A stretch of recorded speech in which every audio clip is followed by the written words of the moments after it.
Beeping, yeah, it's Yeah. recording. Very good. Yeah, I'm It like, should have a red light on the front. Which yeah, that'd be nice. yeah, that's I'm on like the next. that. That's in the premium model. I'm like that though as well. Like when it's like, did you close the garage door? And I start thinking to myself, did I close the garage door? I'm pretty sure I did. It's like you start going. Now I'm doubting myself. Thanks a lot. yeah. You do things. Oh, you'll get there. We'll get there. So how many times I've gotten up, back to turn the camera on? Has the camera? Oh, the recording's on. Is this? In the end, We'll get there. we'll get there. Troubleshooting 101.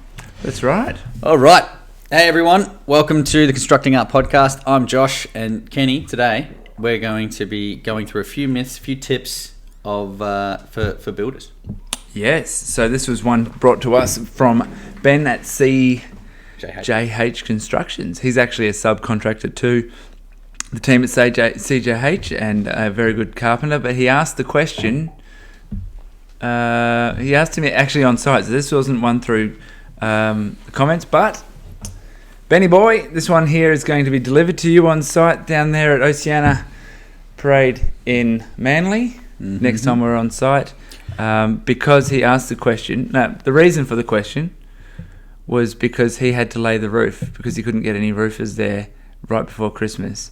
And we went to site and I said, hey, do you know this? And you need to do this and you need to do this. He goes, you know what would be great? Because he knew about the podcast. Yeah. You know what would be great? If you came up with some tips on how builders can install roof sheets and do it properly. Yeah, well, I mean, there is a skill shortage at the moment in Australia, which is kind of fun, blowing out time frames for building and all that. So yeah, we're going to go through a couple of things today, like not using Sikaflex, preparing sheets and the proper lapping and correct use of insulation, all that sort of stuff. So we're going to start off with lapping the sheets correctly. Right, yes.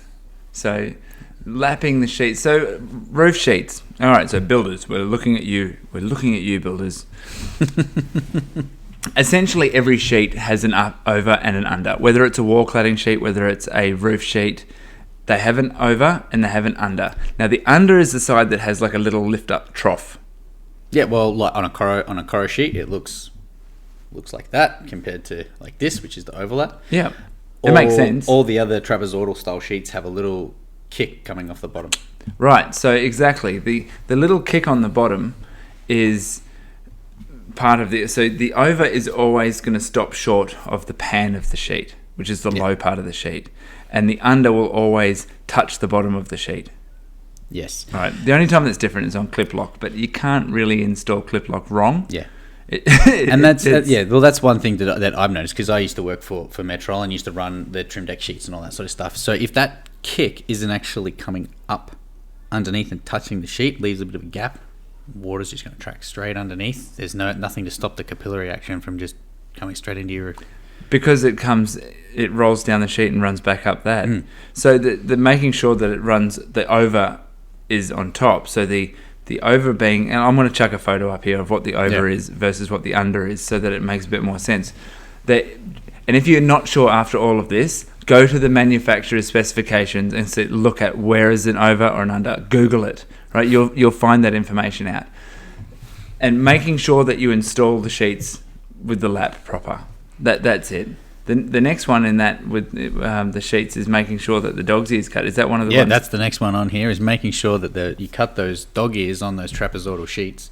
Yeah, or on Coro sheets or on things. So on a low pitch roof, say for example, well, the product's minimum pitch. Yeah, so a corrugated iron roof at 5 degrees, and to be perfectly honest, up to 10 degrees, you want to be cutting the dog's ear, which is that bottom little part of the under, the part that comes back up on the Coro sheet, which is basically go from the middle of the bottom of the sheet and cut up on a 45 degree. That stops water from tracking back.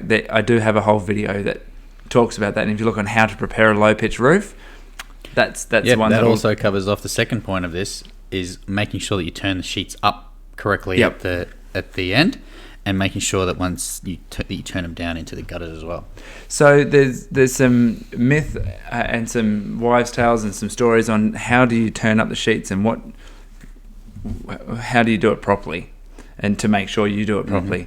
Because essentially, we turn up to a lot of jobs, and all they've done is they've got the folders that just gone runk up and runk down. There's some nice sound effects. And when you do that, say to a trim deck sheet on a low pitch roof, when you turn the trim deck sheet up, and you do it really quickly, you just crank it up, you end up with 2 flat points on either side. So when you're turning the sheet up, you have to turn it up with like a bounce method, so that as the sheet's coming up, it doesn't stretch the material really quickly. It sort of fatigues it. So because you're going to put cracks in the steel, and then that's the leak point. Yeah, well, that too as well. So again, if you look back at how to prepare a low pitch roof, you turn the sheets up and you hammer the sides. You get your hammer out or something, and you hammer it to bring the height up. Because otherwise, where you turn the sheet up, the sides are still really low. So any water that comes through will just overflow on the lowest point. Just think about you are the weakest link. Goodbye. That's the weakest link on the sheet. Ourselves, right? Yeah. Well, after Home and Away, she left that and she went and became the weakest link, right? Mm-hmm. So, yeah. So, and then the turn down as well is you want that turn down. You only want, say, and we're talking about a speed deck, the clip lock, so concealed, fixed, low pitch, and trim deck. You want to get about a 10 mil. Come in about 10 mil, and you just have that fold down. If you go bigger than that, what you end up doing is creating a bit of a rise in the center of that sheet, which makes the water go to either side, which then accentuates and rises the ability for it to have capillary action and the water come back in. Yeah, and then the other thing is when you're installing on a minimum pitch as well, is to install the infill strip. Right. So when you're ordering the sheeting, that's when you order the infill strip. So don't wait till later or what have you. You order the sheets, and if you go, how many sheets have I got of the... How many sheets? So it's Coro, for example. So I got 15 sheets. Yeah, you need... If you're 15 sheets, 0.75, 762 cover, whatever that means, you need to hit lineal meters to cover what you are for the gutter edge and for the top edge. Yeah, so tops and bottoms. Yeah. So trim deck, they're 2 different ones. Coro, they're identical, right? So having that and ordering that with your sheets at the same time, all roll formers have that as an offering, and when it's low pitch, you want to do that. So just to touch point on what is code, because essentially as builders you need to install to code. That's what you're engaged to do. That's what you're licensed to do. You're allowed to do this work, but you still need to do it to code. Now, code is manufacturer's specifications, right? Anything that the manufacturers put out, that forms part of code. Right. So, for example, you're going to buy trim deck from Lysart. In Lysart's manual, it states that you use their turn-up tool, their proprietary turn-up tool. Now, the number of people I've talked to about that, they go, "Oh, really? I've never heard of them." This is even roofers. Roofers don't even know that you can buy a turn-up tool. These are people that have been in the industry for 20 years. Oh, what? You can buy a turn-up tool from Lysart? Yeah, I know guys who have gotten a couple of bits of steel and like welded them together. Yeah, we did that. Yeah, I've got one in my car. Yeah, right. So I've always used duckbills. Now, whether it meets code or not, if it's done properly, the end result is actually what you're aiming for. Yeah. So if you want to meet code and be really pedantic, order a turn-up tool. They're about $180 for the turn-up tool. Or use your folding pliers and watch the video that I made in regard to how to prepare a flat pitch, low pitch roof, and that there meets code. So you can get any inspector to argue that point, they won't. They're like, no, that's done properly.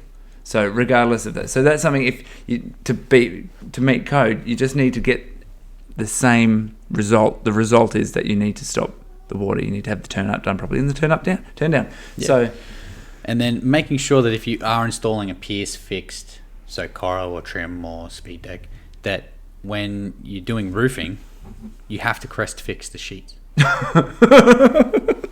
cladding, you have to pan fix the sheets. Yeah. Now, if you were to jump on YouTube and look up is install metal roofing, there is a good chance that you would more than likely come across an American videos where they install their metal roofs onto ply with the sarking, and then they pan fix the sheeting. Which I wouldn't personally do it. I think that adds an extra point of a leak risk, because that's where all the water goes. But even all the manufacturers in Australia, all of their literature says crest fix for roofing, valley fix, or pan fix for. So if it's interesting because you sent me that video when you're doing your research about all this, and the interesting part of that is the manufacturer of that material in America would have had in their material to pan fix it, and that's how they would have said to do it because that's their system. And they have a whole waterproofing system going underneath it, and they're screwing it to ply, were they? Yeah, they were screwing it to ply. Yeah, so he was doing it to ply. It's a very interesting scenario. And it might be because of their clients. There might be some reasons. But in Australia, everywhere in Australia, you crest fix. Well, even when they're pan fixing, I'm pretty sure they still use a stitching screw to tie down the crest on the overlaps. So you avoid using more screws by just crest fixing.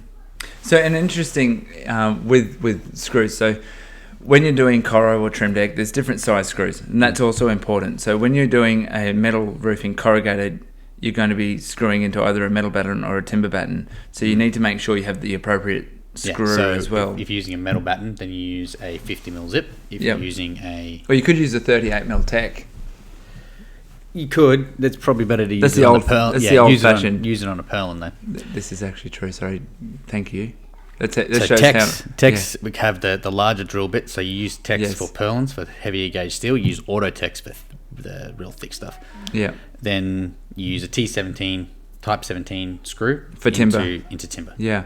So essentially, making sure you use the right screw. Yeah. So corrugators, the manufacturers recommend 50mm. Okay. The zip.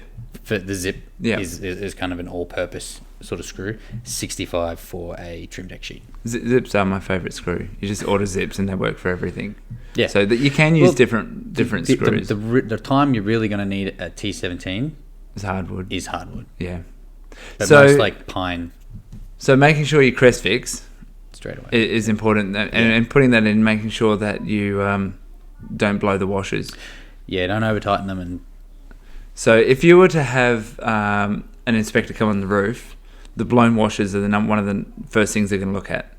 So you want to make sure that your washers are all good and straight. So when you're putting your screws in, they go straight. Yeah. So on making the screws straight, using a chalk line to flicking out a chalk line to make sure that all the screws line up in a nice line. Because as we've seen from some dodgy fellas in the past, that if you don't do a screw line, it kind of goes like this. Yeah, so screw lines are very important, and you screw it off after you've tacked the whole roof off. So in putting the roof on, you put the roof on, and you have your tack screws. So you might have a bottom row and a top row, or second batten up from the bottom, second batten from the top, and you'll use that as a tack. And so those screws might be slightly skew-whiff out a little bit, but then once you do it, you put a chalk line. Now, chalk lines, builders and carpenters, red and black are oxide.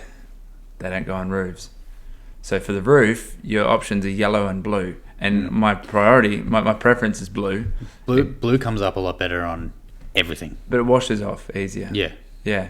So that's the point for that, is that needs to... it helps it go straight. Now, just in touching on putting the screws in straight, it's fine to chalk line and put a screw in. When putting that screw in, when screwing off the roof, you need to go through with a 90-degree angle. So when you're putting the screw in, you need to stand with the screw 90 degrees to the actual line of the sheet. So if you've got a 15-degree roof, you go in with 90 degree from the 15 degree and you put the screw in at that angle. If you're putting it in on different angles, you're going to blow washers all over the place. And you're going to scratch the sheets. And it'll look crap. It'll just look...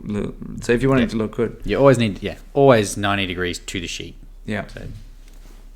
Yeah, and that's wall cladding, that's roofing, and that should be the case with everything. It's just making sure... when you're... And this has come from training apprentices...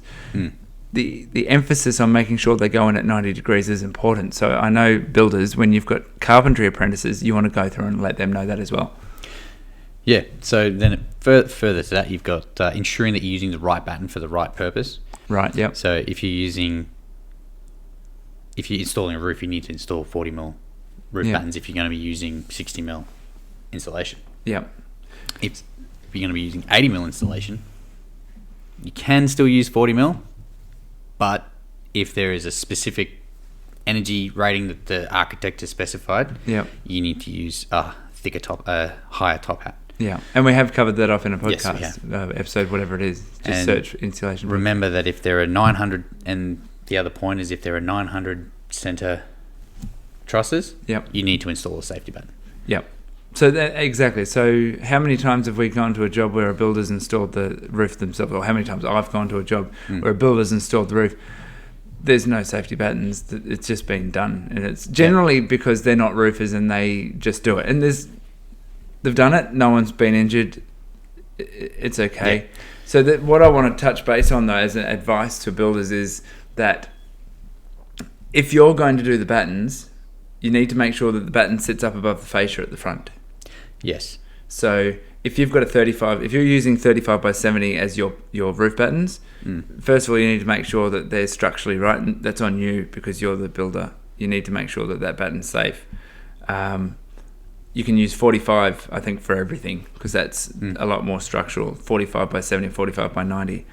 And a lot of builders will use that. But my tip to you guys as builders is don't order 40mm battens. They're cheaper. Yeah. And they're easy to put on. They're kept in stock. They're not run to length. They're not cut. They're kept in a 6.5 meter length. Yeah. Unless you're buying the thicker top hats, but that's a different story. And if you're a builder that doesn't have an account with a roll former, there's a piece of advice: get an account with a roll former. Like, okay, we're roofers and cladders, and we want to do your work for you. However, when it comes to tips and advice, just go and get an account. Yeah. So that you can order battens. Now, for example, Rollform Industries. Yeah. Specialise in rolling purlins, battens, and rolled forms of top hats. And so get an account with them. If you have an account with them, you have one with, is it Osco? Ozdec. Ozdec and Purlin Industries. And Purlin Industries, Bent. So you can get a whole heap of stuff. You can get basic flashings. You can get that. So there's getting an account with, say, for example, them, and any other roll former as well.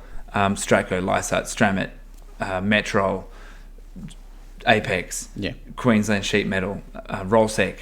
All of these guys, all of these companies will be able to supply you battens. So when it comes to installing battens on your roof, it's really easy for you. And a lot of them don't charge a delivery fee if you order enough. So if you're going to do your own roof and you're going to batten it, well, yeah, getting an account with a roll former is a tip in itself, because if push comes to shove and you can't get a roofer and you're at the point where you have to do the roof yourself to keep everything going, it's going to make life 1,000 times easier to have that account. And I guess if you're going to order the roofing anyway, why would you go and put metal timber battens on it when you could order metal battens with the roofing? Yeah, save yourself a delivery. Right. So, and it's much better. Like the using the metal battens, it's a lighter frame on the house, so you've got less weight. It's a lot cheaper than timber. It's a lot cheaper than timber, and that's what it's all been designed for. Everything, the systems for metal batten insulation roofing, it's all designed for that. And 40mm. So the recommendation is just go with a 40mm batten and make sure you do things safely with that. So that's battens. Yeah, that's battens. So the next thing is use silicone. Don't use Sikaflex. Why do I keep laughing after this? Because you put up a video the other day that was like, they've just used Sikaflex and it's all cracked and it's all disgusting and it's all just oversealed instead of undersealed. And so underseal and overseal, there's a tip in itself, that's right? The next one, right?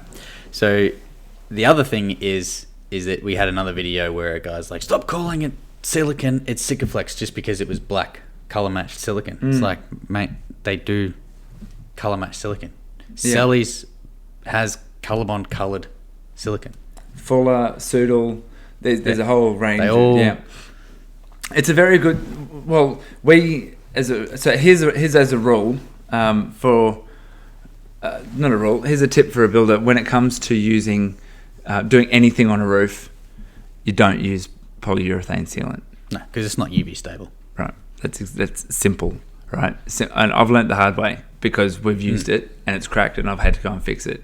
Yeah. And when you look at polyurethane as an expandable sealant for between concrete slabs, brilliant stuff, right? It's brilliant. It has its place, just not on the roof. And it's brilliant. However, here's the funny thing: silicone years ago didn't used to have the flexibility that it does now. Silicone now, and we use Fuller's and Soodle pretty much, and we only get them from one supplier so that we know and we can trace back where we got the silicone from if there's ever any problems. Since we've had that system, we haven't had any problems. We only use silicone, and we use color match silicone to the roof sheet that we're using. We don't use translucent silicone ever. No. We never use translucent silicone. We only ever use grey if we can't get a colour match, or we use the closest possible colour. So if we're doing monument matte, we use matte black. If we're doing normal monument, I use matte black.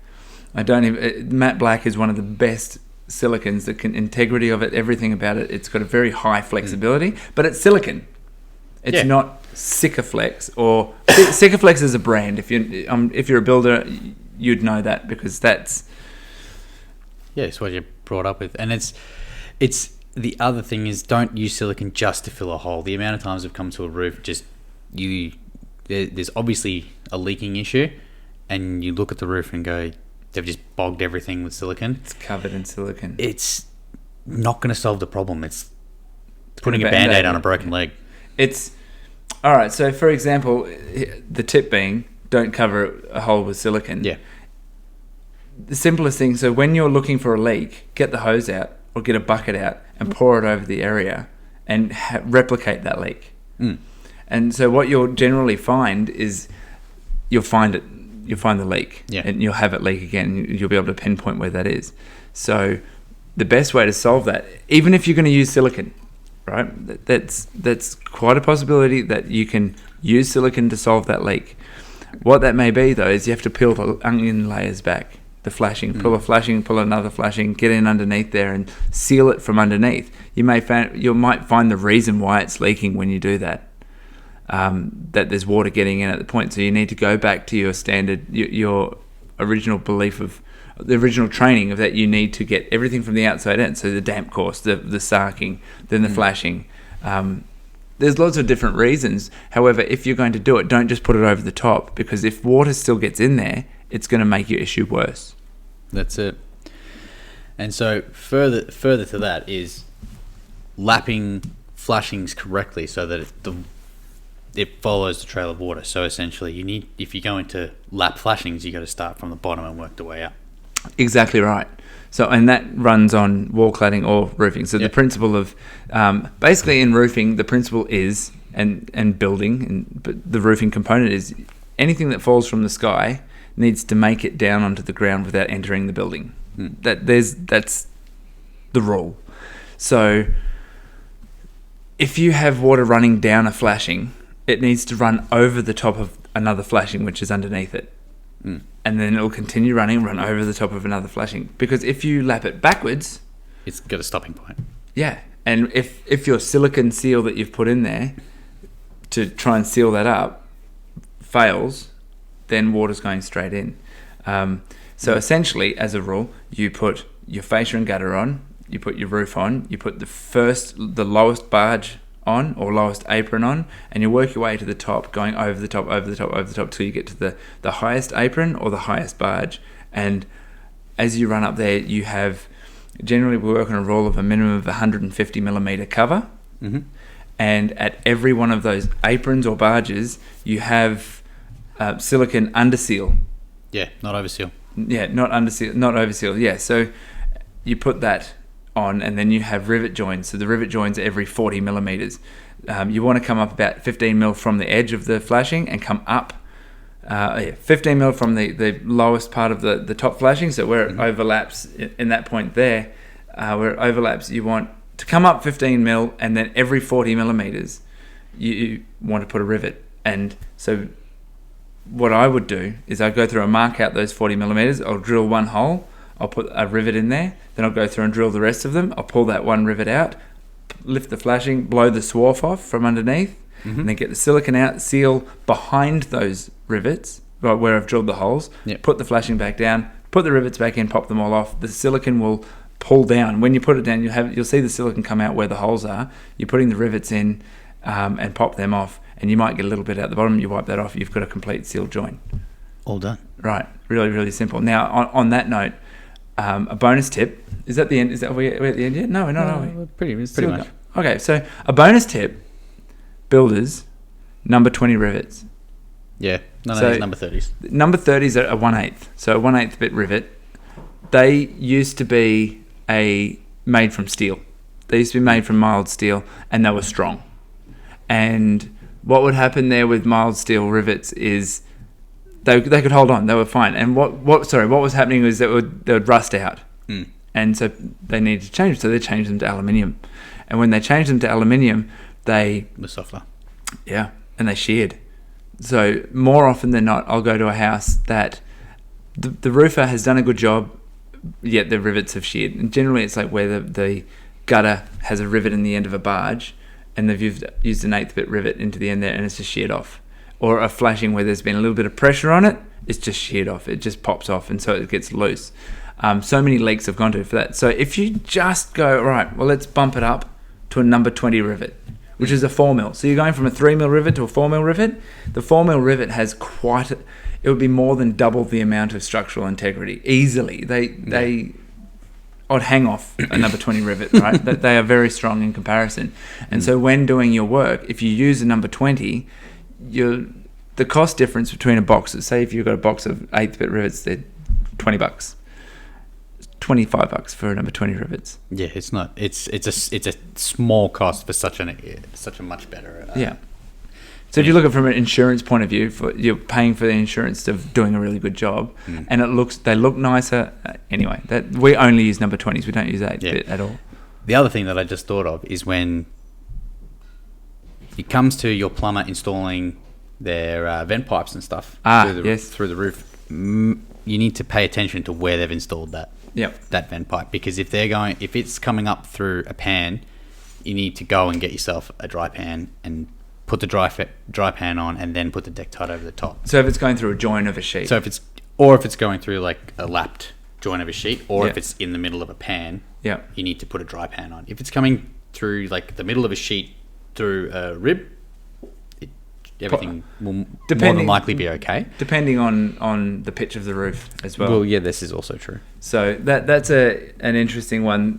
Making sure that the plumber goes through, they put their pipe up. They need to seal that pipe to the sheeting as well, and then putting the deck tide over the top. However, don't put it through the rib of a sheet. Just don't put it through a rib. It needs to go through. If you go the center of the sheet, the lap of the sheet. Yes. If you put it through the center of the sheet, you're going to be okay. In a rib in the center of the sheet, putting a deck tide on it. 95% of the time, there's no dramas whatsoever. 90% of the plumbers, I shouldn't say that because I'm not trying to be derogatory to plumbers. A lot of the time, we notice that they've just been put in willy-nilly. Yeah.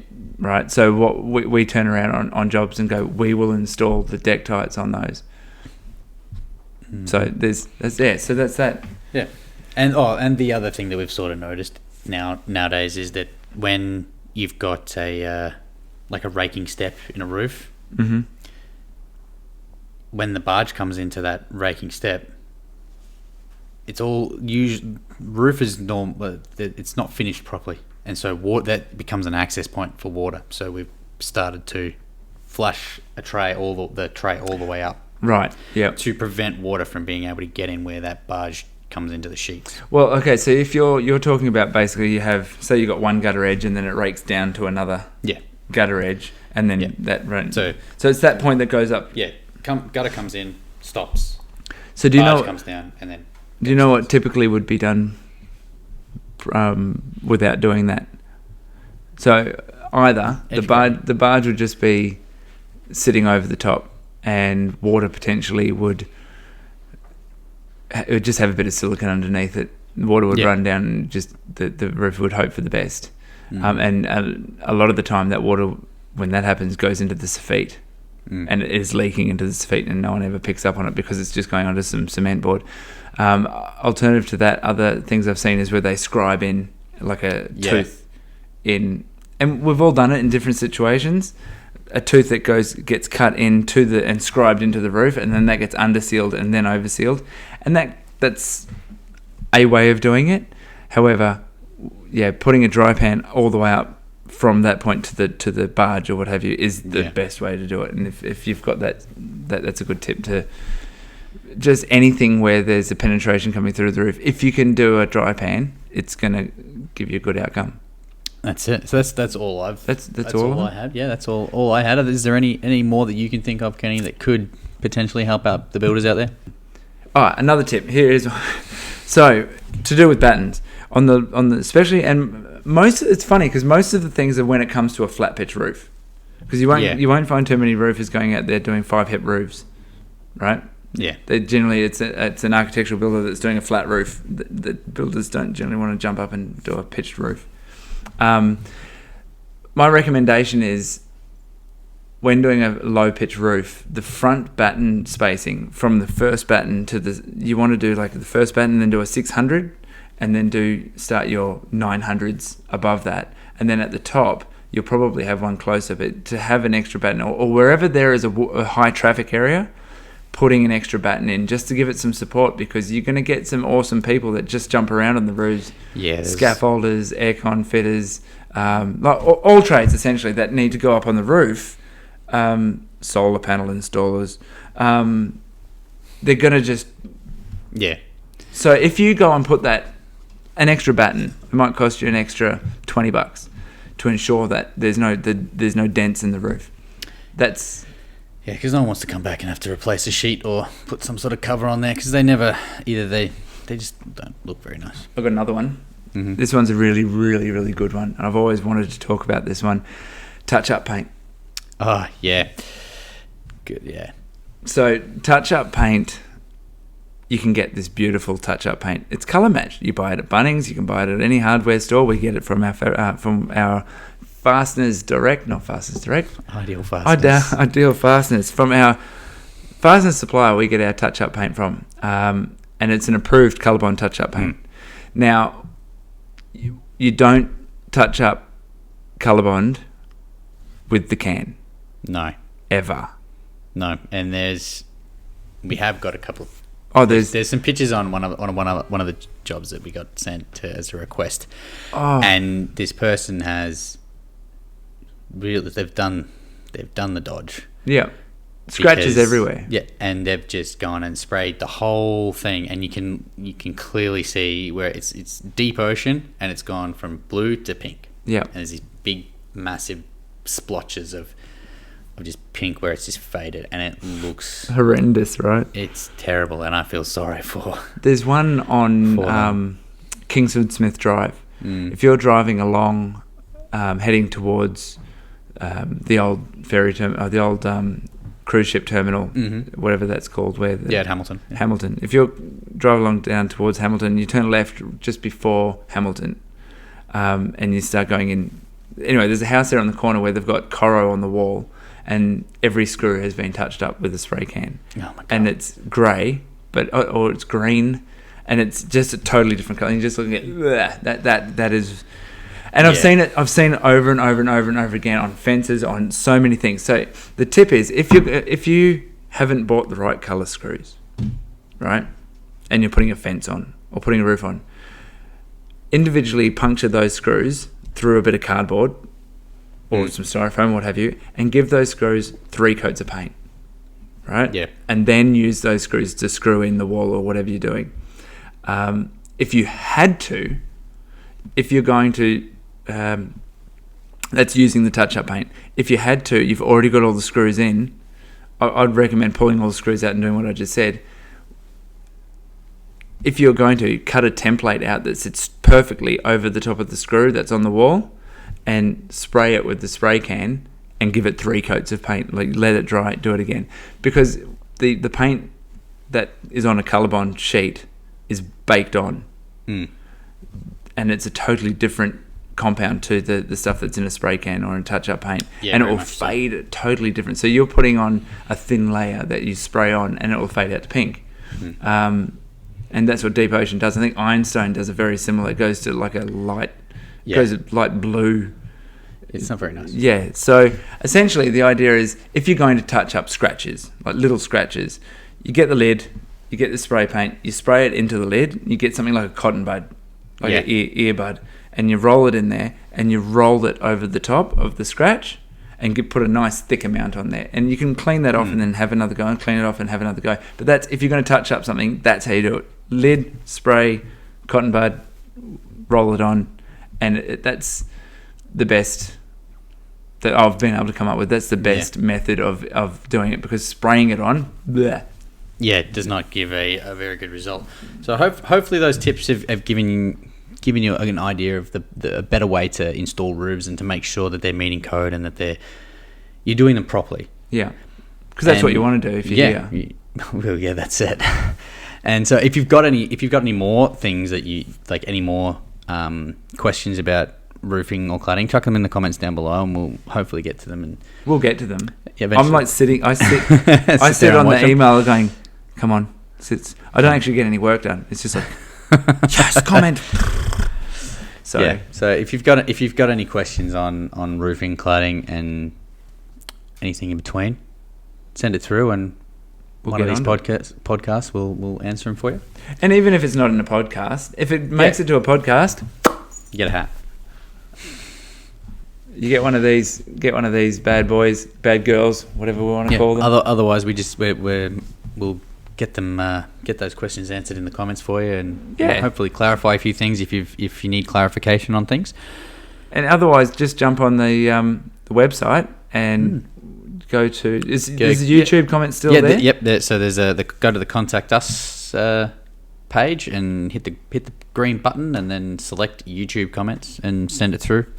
Yeah, you can attach photos, can't you? Do a whole heap, and you can ask us questions about that, and we're happy to help. If you've got now here's the other thing. If you've got a disaster, if you're not a builder and you've got a disaster, or you're a builder that's done everything that you could possibly do for your customer, you're stuck and you're wanting to achieve a really good result with your cladding, and you're just not sure what to do, and you've already done it, and you've got to upset customers. We're here to help you too, right? We're not just here for the customers. We're here to make sure the customers get a good result. And if you need our help, give us a call, because in the end, that's what we're about. That's it. We're all about the end client here, and giving the advice to everybody to give that person at the end of the line the result that they're looking for, to give them their dream home. That's what we're here for. So hopefully those tips help. Yep. Rightio. All right. See you later, folks. Hang on. That's episode 2. That was episode 2. Yeah. Episode 2 of season 2. Yeah. 2023. There's going to be 40 of them. That's it. Let's go construct some art, Josh. Sounds like a plan. See you, folks.